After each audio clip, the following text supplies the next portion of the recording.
Olá, então vamos continuar aqui com o nosso estudo de integrais definidos, as aplicações das áreas e agora vamos calcular a área desta região que está aqui, que já é um bocadinho mais difícil, mais elaborada do que aquilo que temos estado a ver. Então vamos ver. O problema diz, na figura abaixo está representada uma região do plano, assombreado, bem como os gráficos das funções f e g reais de variável real definidas por f de x é igual a menos x ao quadrado mais 4 e g de x é igual a x ao quadrado mais 2x. Temos aqui o gráfico e temos duas alíneas. Na primeira alínea diz, para recorrendo a integrais definidos, indique uma expressão que permita calcular a área da região assombreada. É só para indicar uma expressão, ou seja, um integral, ou vamos ver que neste caso até vão ser dois integrais, que permitem calcular a área desta região. E depois na linha B é para calcular a área dessa região, ok? Portanto, já temos o integral que foi feito na linha A, então depois calcula-se a área. Temos aqui então o problema, a região, e a primeira coisa que nós vamos fazer é identificar as funções. Ora, sabemos que estas duas funções, reparem que são duas funções polinomiais do segundo grau e correspondem graficamente a duas parábolas, é o que nós temos aqui no gráfico. Identificando, temos uma parábola com a concavidade voltada para cima, então sabemos que se a parábola tem concavidade voltada para cima, o gráfico vai corresponder a uma função do segundo grau, do polinômio do segundo grau, não é? Onde o coeficiente do termo x quadrado é positivo. Portanto, aqui se eu não tenho nada visível, é porque é 1. Então, a função x ao quadrado mais 2x é a função que define esta parábola com a concavidade voltada para cima. Por outro lado, a parábola com a concavidade voltada para baixo, portanto, esta parábola aqui, é a função f de x igual a menos x ao quadrado mais 4. E cá está. É uma parábola onde o coeficiente do termo x ao quadrado é negativo, portanto, faz sentido. Sabemos que a área vai ser definida, ou vai ser calculada, pelo integral da função que limita superiormente a nossa região, menos a função que limita inferiormente a região, depois o menor valor de A e o maior, o menor valor de X, disse mal, e o maior valor de X, correto? Então, vamos ver como é que isto se faz. E vamos ver que, neste caso, temos aqui uma particularidade que ainda não tinha aparecido nos exercícios anteriores. E, para tal, eu vou traçar aquelas retazinhas verticais, como já fiz em exercícios anteriores, para vermos qual é a função que limita superiormente a região e qual é a que limita inferiormente a região. Então, reparem, a interseção de cada reta, aqui a interseção de cima, com o gráfico, indica a função que limita superiormente. Então, esta interseção superior, a de cima, com a região, está a ser com a parábola com a concavidade voltada para baixo, ou seja, está a ser com a parábola definida pela função f de x, que é igual a menos x ao quadrado mais 4. Mas agora reparem, quando passamos para este bocadinho, aqui para o lado direito, para o lado direito do eixo dos y, a interseção superior deixa de ser com essa parábola, mas passa a ser com a parábola definida pela função g, que é que tem a concavidade voltada para cima. Ou seja, quando eu passo desta região sombreado para esta, o que acontece é que há uma mudança da função que limita superiormente. A função que limita superiormente aqui neste bocadinho é esta, parábola com concavidade voltada para baixo, e aqui neste bocadinho a função que limita superiormente já é outra. Ok? Quando isto acontece, nós vamos ter que dividir a região em sub-regiões. Portanto, quando há mudança da função que limita superiormente ou da função que limita inferiormente, pode ser só de uma, só da função que limita superiormente ou só da função que limita inferiormente, ou das duas. Aqui, por acaso, vai ser das duas. Em qualquer uma dessas situações, nós vamos dividir a região em duas ou mais regiões, de forma a que a função que limite inferiormente e superiormente seja sempre a mesma. Está bem? Portanto, então, neste caso, nós vamos ficar com duas regiões. Aqui uma região R1 e depois aqui vamos lhe chamar uma região R2. E nesta região R1, a função que limita superiormente, então, é esta parábola. E qual é a função que limita inferiormente? Então, reparem, a função que limita inferiormente, parábola com a concavidade voltada para cima, Isto é verdade em todo este bocadinho. E a função que limita superiormente, também já tínhamos visto qual é. E depois, por acaso aqui também há a mudança da função que limita inferiormente.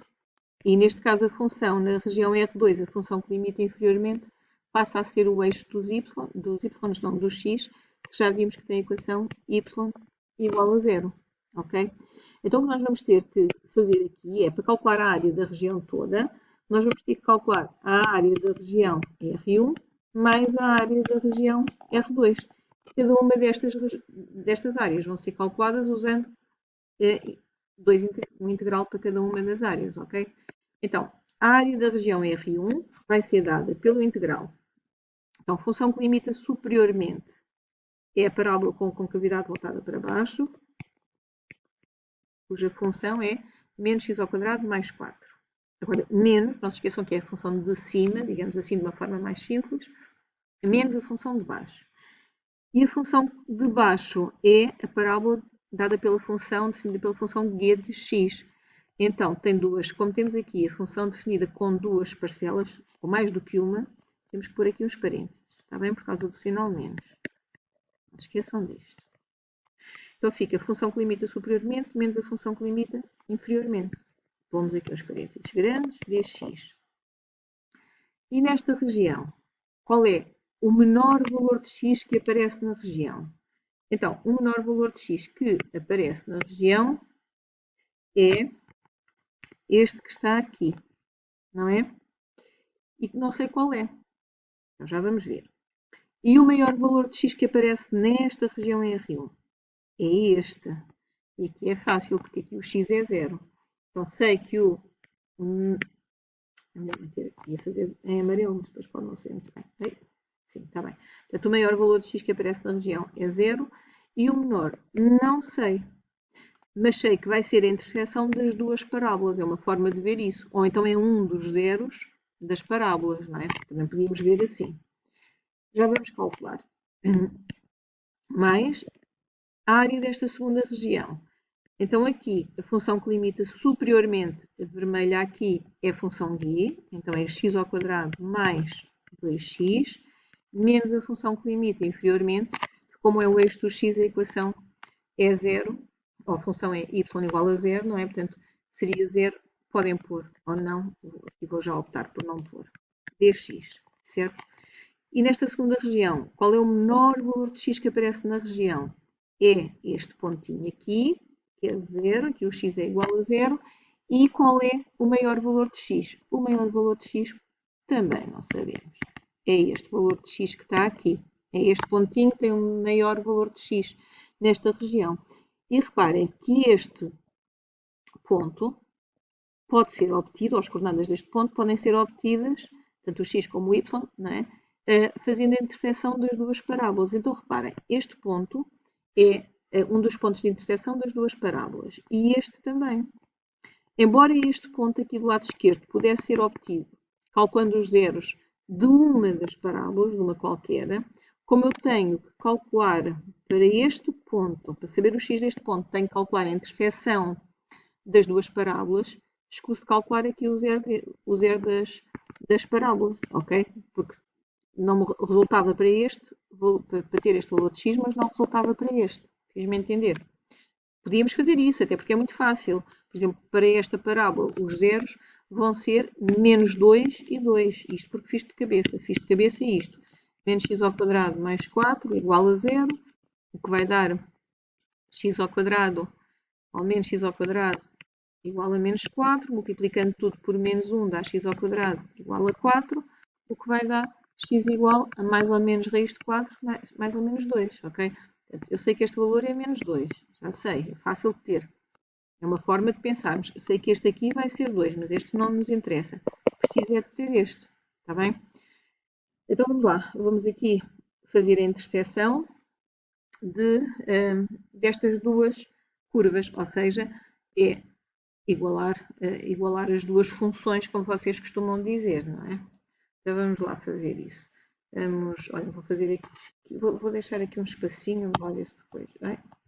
Vamos aqui fazer, deixar um espaço aqui e vamos então em cálculos auxiliares, vamos calcular a interseção daquelas duas funções. Portanto, aqui é como se nós tivéssemos y igual, desculpem, tenho que ver aqui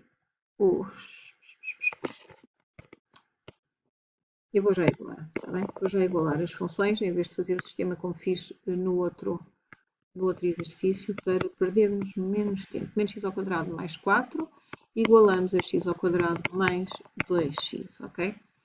E agora resolvemos esta equação para tirar o valor de x.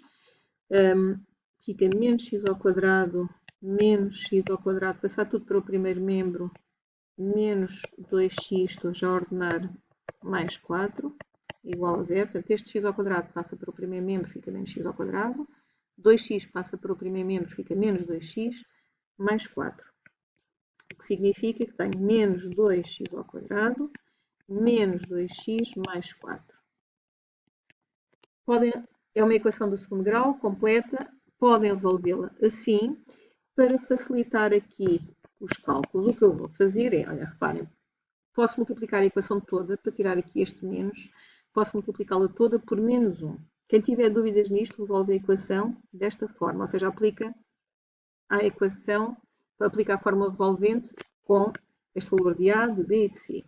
Mas numa equação é possível resolver dividir toda a equação por um determinado valor ou multiplicar por um determinado valor.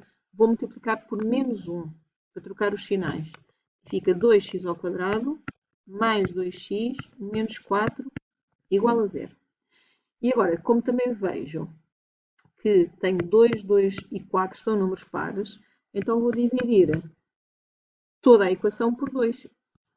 É assim, fazendo isto, dá isto. Resolver esta equação ou resolver a que eu tenho aqui dá precisamente a mesma coisa. Portanto, podem resolver uma ou outra. Vou resolver esta porquê? Porque é que às vezes fazemos estes passos só para ficar com uma equação mais simples. É uma equação do segundo grau, completa, e, portanto, vamos resolvê-la usando a fórmula resolvente. Temos aqui um bocadinho de tempo e o vídeo não ficar tão longo. Já resolvi a equação usando a fórmula resolvente, sabendo que o A é 1, o B também é 1 e o C é menos 2, correto? Fiz menos B, mais ou menos raiz quadrada de B ao quadrado, menos 4AC sobre 2A. Fiz as contas e os pontos de interseção dão menos 2 e 1. Vamos ver se faz sentido ser menos 2 e 1. O menos 2 já conhecíamos e o 1 sim faz sentido, não é? É um valor positivo e realmente parece estar aqui no meio entre 0 e 2, ser o ponto médio. Então, na primeira região, o menor valor de x que aparece na primeira região, acabamos de confirmar que é menos 2. Poderíamos ter feito desta forma para saber que ali era menos 2. Mas para este precisávamos mesmo de calcular o ponto de interseção, os pontos de interseção das duas curvas, e aqui deu-nos que era 1. Portanto, este integral, ou a soma destes dois integrais, melhor dizendo, deixem pôr assim, é a tal expressão que é pedida no enunciado e que permite calcular a área desta região assombreada. Vamos só aqui simplificar este integral. Isto fica o integral de menos 2 até 0, de menos x ao quadrado, mais 4, menos x ao quadrado, menos 2x, dx, mais o integral de 0 até 1, este está simplificado, x ao quadrado mais 2x, dx, e simplificamos aqui também o primeiro, não é? Que é o integral de menos 2 a 0, fica menos 2x ao quadrado, menos 2x, mais 4 dx, mais o integral de 0 a 1 de x ao quadrado mais 2x dx. E a linear está feita, depois no outro vídeo resolvemos então estes integrais, ou até podem resolver em casa, resolvam em casa estes integrais, que são fáceis, as contas podem dar um bocadinho mais aborrecidas, mas é só uma questão de terem um bocadinho de paciência, porque as primitivas são muito simples. Então vá, mãos à obra e bom trabalho.